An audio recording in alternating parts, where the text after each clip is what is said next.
તલગાદડા કેન્દ્રવતી શાળાના મકાનનું લોકાર્પણ અને ચિત્રકૂટ એવોર્ડ અને નિવૃત્ત શિક્ષકોનું સન્માન આ પ્રસંગે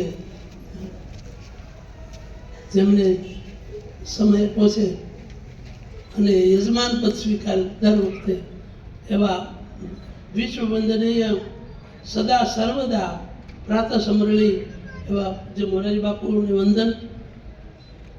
અમારા આત્મીય તો પ્રધાન છે બરાબર, અમારા આત્મીય પારિવારિક છે, કારણ કે જીતુભાઈના બાપુજી અને હું સાથે બે એટલે એ પણ સર્વિસ કરતા અને મારી પાસે જાળિયા ખૂબ આવતા. તો એવા અત્યારે ગુજરાત સરકારમાં ધુરા સંભાળી લીધા. પણ એની વિશે એક વાત કરું, આપણે બધા ઘરના જ બેઠા છે બાપુ, એટલે નેપોલિયન છે ને એ કંઈક આંબી રહ્યું હતું આમ, તો સેનાપતિ આવ્યો, એણે કીધું કે જાપના આપ દૂર કરશો, હું એ લઈ દઉં. તો કેમ કે હું તમારી કરતા ઊંચો છું. એ કે તું ઊંચો નહીં, લાંબો છો, નહીં તો સેનાપતિ. પણ આ ઊંચાઈ ને લંબાઈ બે ધરાવે છે.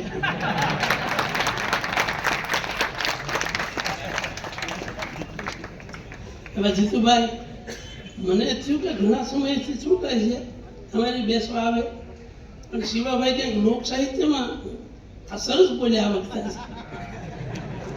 શિવાભાઈ રમણીકલાલ છે અમને લોક સાહિત્યમાં. આદરણીય પટેલિયા સાહેબ, દિગુબા સાહેબ, જમીનભાઈ, શિક્ષક મહુવા તાલુકા શિક્ષકથી લઈ જિલ્લા શિક્ષકના હોદ્દેદારો, રાજ્ય સંઘની કારોબારી અને સન્માનિત ચિત્રકૂટ એવોર્ડ વિજેતા શિક્ષક ભાઈ બહેનો, નિવૃત્ત થયેલા મહુવા તાલુકાના શિક્ષક ભાઈ બહેનો છે ને. હું મોડું પડ્યો છું એક અમારા ડ્રાઈવરને ત્યાં અઘટિત ઘટનાને કારણે થોડુંક મોડું પડે. તો આ કાર્યક્રમમાં આજે કેવો પવિત્ર દિવસ. આ દિવસે છે ને આપણે મંદિરે જઈએ દર્શને, કોઈ સંતોના દર્શને જઈએ, એના બદલે પૂજ્ય મોરારી બાપુ આ એક આવા મોટા સત્પુરુષે આપણે તમને નિમંત્ર્યા. એ પહેલું સંભાઈ કહેવાય. એવોર્ડ તો બરાબર, પણ એક મહાન પુરુષોના દર્શને જવાનો જે અવસર, આ તહેવાર છે, એ તહેવારે પૂજ્ય બાપુએ અહીં આમંત્રી અને સરસ્વતી સન્માન કર્યું. એવો દિવસ સંક્રાંતિ.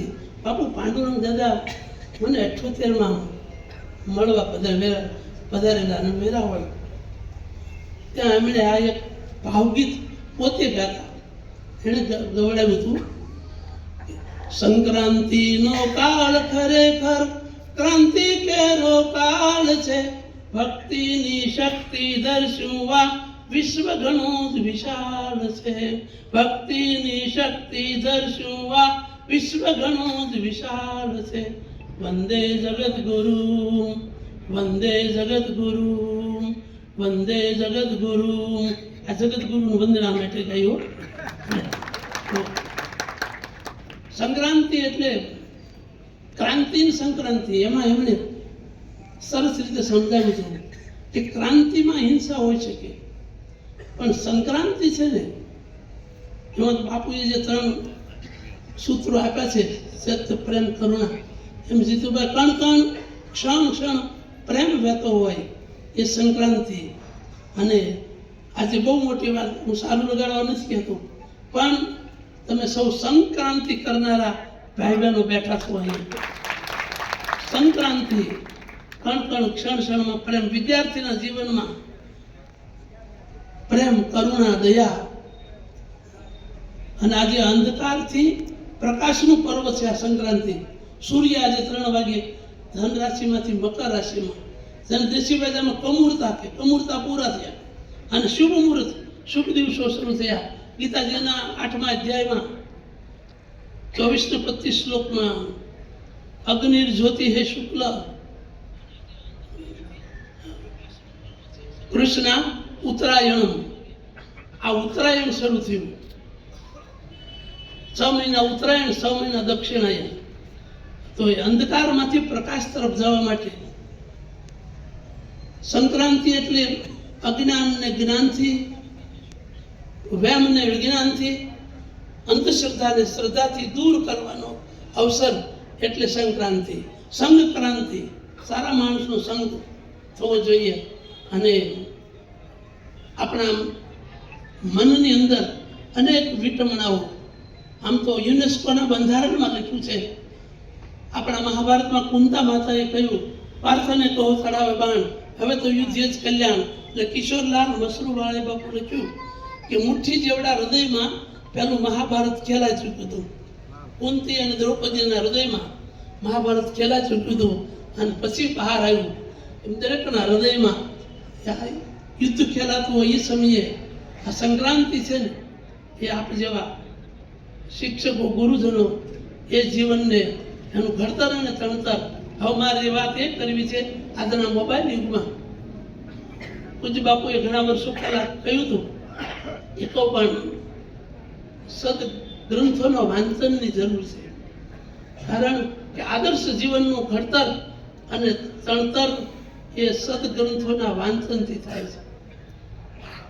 જય વશી નામના લેખકે લખ્યું છે કે એક વિદ્યાર્થી મારી પાસે આવ્યો, એમની પાસે બાથ ભરીને પુસ્તકો હતા. એમણે એના તરુણો મૂકી દીધા અને કહ્યું, હવે આ પુસ્તકો આપ વાંચશો. ગળગળો થઈને કે હું નહીં વાંચી શકું. તો કે કેમ? તો કે મારા મમ્મી પપ્પા ના પાડે છે કે તું ભણવામાં ધ્યાન આપતો નથી, બીજા પુસ્તકો વાંચે છે સારા માર્ક લાવવા માટે. આ થોથા નકામા છે એવું કહી અને મને વાંચવા દેતા નથી. એ પુસ્તકો કોના હતા? તો ઓશો અને જે કૃષ્ણમૂર્તિના પુસ્તક. વિદ્યાર્થી કઈ બીજા પુસ્તકો નહોતો વાંચતો. પણ આજે જે સ્થિતિ આ છે, પુસ્તકો વાંચન માટે લગભગ ધીમે ધીમે છેદ ઉડી જાય છે, ત્યારે એ જરૂરી છે પુસ્તકોના વાંચનની.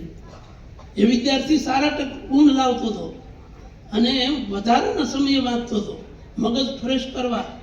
પોતે જ્યારે એના ભણતરનું પુસ્તક વાંચી લે પછી ફ્રેશ થવું હોય ત્યારે જે કૃષ્ણમૂર્તિ, ઓશો, અન્ય ધર્મ ગ્રંથોનું એ વાંચન કરતો. પણ એને મા બાપે ના પાડી, કારણ કે વ્યવહારિક શિક્ષણ તરફની જે દોટ છે. હમણાં જીતુભાઈ કહ્યું ખાનગી સ્કૂલોના એ પહેલાં બાળકો કેવા છૂટથી રમી શકતા, પતંગોને એવું જીતુભાઈ નહોતું પણ આનંદથી રમતા. હવે અત્યારે 6 વાગ્યામાં માતા તૈયાર કરીને મૂકવા જાય, 5 વાગ્યા પાછું 1 વાગે લેવા જાય. સતત બાળક આખો દિવસ. એ સમયે આપણે ફરી પાછું, અને પૂજ્ય બાપુએ વર્ષો પહેલાં ઉદાહરણ આપેલું એ કે પુસ્તકનું એ સદગુણોનો વિકાસ. આપણો ભાઈ ચિંતક ગુણવંતભાઈ શાહ તો એમ કે જેના ઘરમાં સારા પુસ્તક ન હોય ને ત્યાં દીકરીનો દેશ હોય એમ કે. બીજું એણે એ કહ્યું, જીતુભાઈ કાલ મને વાત કરતા હતા કે એમણે કહ્યું કે જે ગામમાં પુસ્તકાલય ન હોય એ ગામને કુગ્રામ ગણવું. આ ચિંતકોની ચિંતા છે, એની આલોચના નથી. તો પુસ્તક આપણા દેશમાં ચીનનો પ્રવાસી હુએનસંગ, આપ સૌ જાણો છો, 12 વર્ષ સુધી એ રહ્યો, બધી અભ્યાસ કરી, નાલંદા વિદ્યાપીઠમાં વધુ રહ્યા અને પછી વિદાય લીધી ત્યારે એને અહીંના પુસ્તકોની પેટીઓ ભરી. ત્યારે તો જહાજમાં જવાતું હતું. એણે જહાજમાં જઈ બેસી અને પુસ્તક જ વાંચતો હતો. એ બાબા ભયંકર આંધી આવી, જહાજ દોડવા માંડ્યું. નાવિક દોડતો આવ્યો અને કહ્યું કે વજન વધ્યું છે, તમે કામ કરો, આ પેટીઓ છે ને એને ફેંકી દો સમુદ્રમાં. ત્યારે એમની સાથે જ્ઞાનગુપ્ત અને ત્યાગરાજ નામના 2 સહપાઠીઓ હતા. એમણે કહ્યું કે પુસ્તક એ તો ખજાનો છે, જીવન કરતા પણ પુસ્તકનું મહત્વ છે. એટલે એને આવી આ પેટીઓ છે ને એટલું અમારા બેનું વજન છે. બરાબર સાંભળ્યું? પેટીઓ છે એટલું અમારું વજન છે. એટલે અમે સમુદ્રમાં કૂદી પડીએ પણ પેટીઓ નથી રાખવી, આમ કહી અને બંને પુરુષો સમુદ્રમાં કૂદી પડ્યા. પુસ્તક એ અમૂલ્ય ખજાનો છે. આજના ટેકનોલોજી યુગમાં આપણે મોબાઈલ તરફ બરાબર છે, પણ મોબાઈલ ને ગૂગલ ને કેવું છે ખબર? એક ભાઈ હેર કટિંગ દુકાને ગયા, જલ્દી તમે ભાઈ સોફ્ટવેર દાઢી કરી દે, પંજાબ મેલની ઢબે તું મને દાઢી કરી દે. પેલો વાળંદ દાઢી કરવા માંડ્યો, દાઢી પૂરી થઈ એટલે કાચમાં હરીસામ જોયું તો એ કે આમાં ઝીણા ઝીણા વાળ તો રહી ગયા. તો કે પંજાબ મેલ નાના નાના સ્ટેશનો ન લે. એમ આપણે મોબાઈલમાં છે ને, એ મોબાઈલ પુસ્તકનું બધું આપણે જરૂરી હોય એટલું લઈ લઈએ, પણ સંપૂર્ણ પુસ્તક વાંચી અને આપણા જીવન ઘડતરમાં જે પુસ્તકોનો મહિમા છે પાછો લાવીએ. ગ્રંથો જુઓ, પૂજ્ય બાપુ અમે ભાગવત વાંચીએ, રામાયણ વાંચીએ, પુસ્તકનું સરસ્વતીનું પૂજન છે, ત્યાં પુસ્તક છે, પોથી લેવામાં આવે, પોથીનો જીતુભાઈ ચડાવો થાય, એ પોથી એનું મહત્વ છે. તો આ રીતે શિક્ષક ભાઈ બહેનોને રેપેલ કે બને ત્યાં સુધી આપણે પણ પુસ્તક જો પુસ્તક વાંચશો ને એટલે એનું સૂત્ર એક આવ્યું છે કે જેને શીખવવાનો ભાર ન લાગે અને વિદ્યાર્થીને શીખવાનો ભાર ન લાગે એ પુસ્તકનું જ્ઞાન. શિક્ષકને શીખવવાનો ભાર ન લાગે, માંડ પીરિયડ પૂરો થયો, અમે પીટીસીમાં હતા આપણે ત્યારે પાઠ દેવા જઈએ તો 35 મિનિટ કે 45 મિનિટનો પાઠ માંડ પૂરો થાય, આખી રાત મોઢે કર્યું હોય એવી સ્થિતિ હજી આજે. અને બીજું બાળકને સમજાય નહીં, કેટલું ભણાવી ખબર જ ન હોય એને. તો આ રીતે પુસ્તક છે ને એક મોટો સહારો છે. અને ફરી પાછું આપણે અભ્યાસક્રમમાં પુસ્તકો તો છે જ, પરંતુ એના પ્રત્યે શ્રદ્ધા વધારી અને પુસ્તકનું જ્ઞાન ભલે એમ કહેવાય, પણ પુસ્તકમાં મળેલું જ્ઞાન મસ્તકમાં બરાબર રીતે ચોટે છે. તો એ રીતે મસ્તિષ્કમાં ઉતારવા માટે પુસ્તકના જ્ઞાનને અને આ ચિત્રકૂટ એવોર્ડ વિજેતા જે શિક્ષકો છે, નિવૃત્ત શિક્ષક ભાઈ બહેનો છે, એને રામાયણ ભાગવત લઈ એનું પોતાનું જીવન નિવૃત્તોને અને પ્રવૃત્તોને અત્યારના ડિજિટલ યુગમાં પણ પુસ્તક શું છે એનો મહિમા સમજાવી અને શિક્ષણને આપણે ઉજાળીએ. ફરી વખત પાછું એ પુસ્તકીય જ્ઞાન મસ્તકમાં ઉતારાવી અને એક સાચા શિક્ષકને દર્શાવીએ. અને સૌને ધન્યવાદ સાથે પૂજ્ય બાપુને સાંભળવા છે એટલે વધુ સમય નહીં લઉં. જય શ્રી રામ.